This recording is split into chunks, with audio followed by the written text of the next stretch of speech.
question qui revient régulièrement tous les ans, pourquoi célébrons-nous la fête de Sukkot juste après la fête de Yom Kippour? Alors qu'il aurait été plus logique, selon la chronologie des psukim ou bien de l'histoire d'Israël, de fêter la fête de Sukkot après Pessah, puisque les Hanan et Kavod, les nuées de gloire, sont apparus après la sortie d'Égypte. Ma première réponse, Pshat, va dire que tout simplement, si Akadosh Baruch Hu nous avait ordonné de fêter la fête de Sukkot en Nissan, c'est-à-dire qu'au printemps, on n'aurait pas senti, on n'aurait pas vu la mitzvah, puisque à cette époque-là de l'année, même les autres peuples sortent, vont vivre, manger, dormir sous des cabanes, sous des tentes, puisque c'est les printemps, il fait bon. Donc il fallait marquer le coup, il fallait montrer que on le fait parce qu'Akadosh Baruch Hu nous l'a ordonné. Et donc, au début de l'automne, septembre, octobre, on voit plus que où le temps commence à être mitigé, couvert, voire même pluvieux. Alors on comprend que si on le fait, c'est bien parce qu'Akadosh Baruch Hu nous l'a demandé.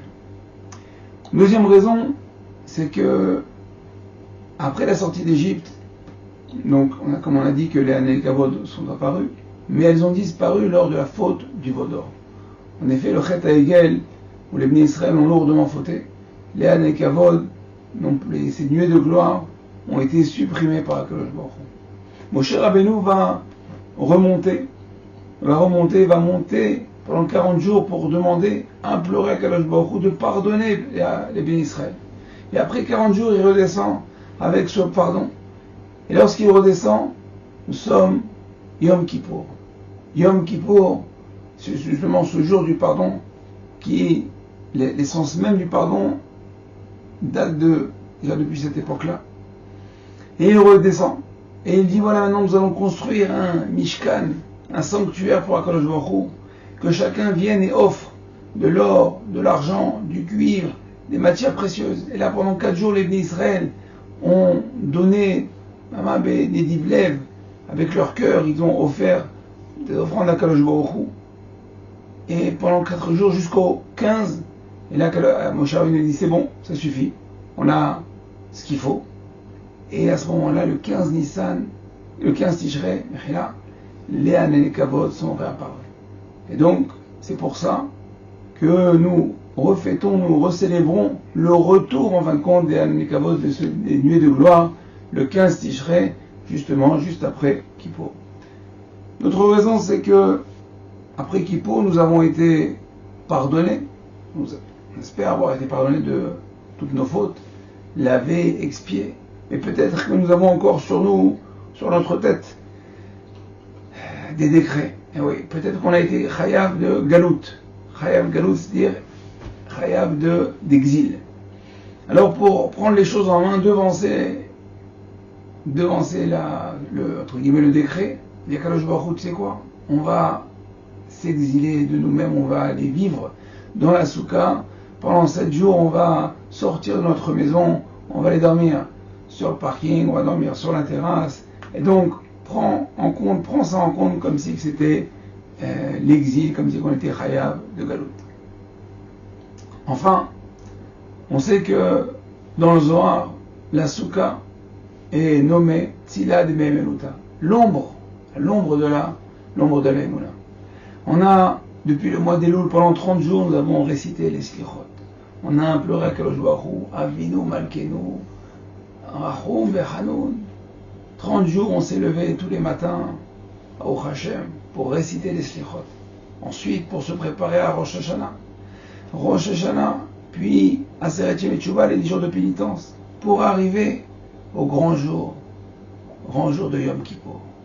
Et donc, on s'est lavé, on s'est nettoyé. Et le Zohar nous dit, et les Sifrei Kodesh nous disent que Akadosh Baruch Hu, la Soukha, c'est qu'Akadosh Baruch Hu vient nous prendre dans ses bras. On vit dans les bras d'Akadosh Baruch Hu. Alors pour être dans les bras d'Akadosh Baruch Hu, vous comprenez que il faut être propre.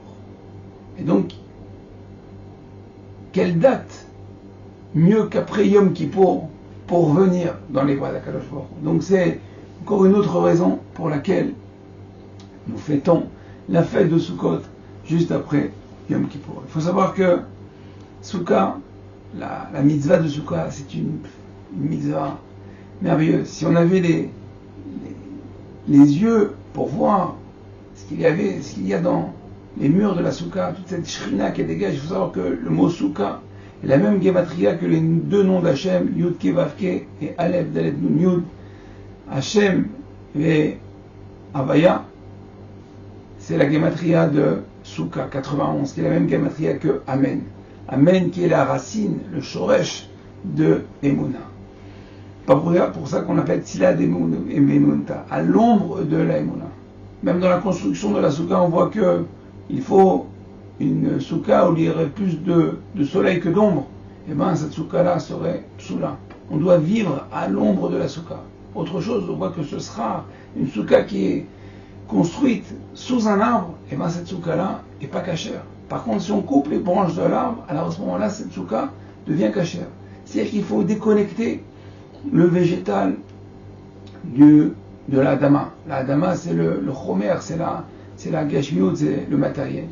C'est-à-dire qu'à Sukkot, on va vivre pendant 7 jours dans les bras d'Akadosh Baruch Hu, plein de Emouna. Il faut être juif pour aller vivre, pour aller dormir dans une cabane, alors qu'on a un chez soi, que tout va bien. Pourquoi aller manger, entre guillemets, à l'étroit? Pourquoi manger dans des murs avec des rideaux, avec des guirlandes en carton? Tout simplement, Rabotai, parce qu'Akadosh Baruch Hu nous l'a demandé. Si vous savez que chaque mur de la souka, le srar en lui-même est imprégné des noms d'Hachem. Ça veut dire que il ne faut pas lésigner sur le fait de construire et d'aller habiter dans une souka. On entend, mais c'est cher pour 4 poteaux et du srar. Mais parce qu'on ne sait pas combien cette mitzvah est chère. C'est une mitzvah incroyable en Bretagne. Il faut absolument que chacun de nous fasse et prenne sur lui de construire une souka personnelle. On est capable de louer un zimmer, un petit appartement, je ne sais pas, 1000, 1500, 2000 shekels la nuit. Pourquoi? Juste pour se faire un kiff? Parce qu'il y a une belle vue, parce que là-bas il y a un jacuzzi, il y a une piscine. Mais la souka, alors qu'une souka pour 800 000 shekels, vous en avez pour 7 jours, vous pouvez le faire dormir vous et vos enfants. Et vous la réutilisez tous les ans. Mais c'est au fait que vous dormez avec Hachem. Combien on est prêt à payer pour un billet d'avion pour aller à Ouman ou notre île là pour un tzaddik? C'est très important les tzaddiks. Mais là c'est plus que les tzaddiks, on est dans les bras d'Akadosh Baruch Hu. Plus les Sheva Ushpizin, Abraham, Yitzhak, Yaakov, Moshe, Aaron, Yosef et David. Ils viennent. On ne se rend pas compte, parce qu'on n'a pas ses yeux. On est plein de clipotes. Mais il faut croire ce qui est écrit dans le Zohar, ce qui est écrit Rabbi Shimon Bar Yochai. Nous-mêmes qui allumons ces bougies pour Rabbi Shimon Bar Yochai, qu'on chante tous les vendredis soirs Bar Yochai, alors on peut avoir de l'aïmoula et croire ce qu'il nous dit Rabbi Shimon Bar Yochai. Alors ce qui nous reste, c'est que ces 4 jours entre Sukkot, entre Yom Kippour et Sukkot, sont des jours intenses. On a tellement de choses à faire. Les Arbat Aminim, les courses, refaire les courses et construire la souka. Il ne nous reste qu'à construire la souka. Le Pélé Yoetz, il dit une chose incroyable, il dit je ne comprends même pas comment les gens ils peuvent faire des tioulim pendant les jours de Sukkot. Comment on peut perdre son temps pour aller se balader dans la forêt, à la plage, à la mer, alors qu'on a une demeure, une maison où on peut vivre à l'image de ce Mishkan, vivre avec Akadosh Baruch Hu. Akadosh Baruch Hu dit, vous avez travaillé pendant 1 mois, vous avez fait les Slichot, vous avez fait Rosh Hashanah, vous avez fait Yom Kippour, maintenant vous êtes propres mes enfants. Venez dans Miura, venez, on va vivre ensemble. Zezman Simchatenu. C'est ça, c'est un moment de joie. Parce que la joie et la Emouna vont ensemble. Quelqu'un qui a la Emouna, il peut avoir que la joie. Parce qu'il sait qu'en fin de compte, quelqu'un qui est dans les bras de son père, et son père c'est le plus grand, c'est le plus fort. Alors il n'est pas doeg, il n'a peur de rien. Donc s'il a peur de rien, il peut être que joyeux, il peut être plein de simra. Alors je vous dis, Ba'atzlacha, et surtout n'hésitez pas, allez construire votre souka. Ne comptez pas sur la souka de la synagogue, ne comptez pas sur la souka des voisins. Chacun doit construire sa souka, 2 mètres sur 2 mètres, d'accord, pour manger, boire, dormir, vivre, étudier, et se réjouir pendant 7 jours.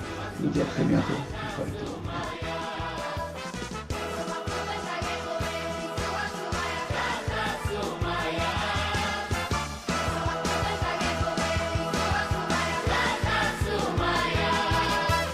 ושמחנו בחגיכם והוא ניסוח שמח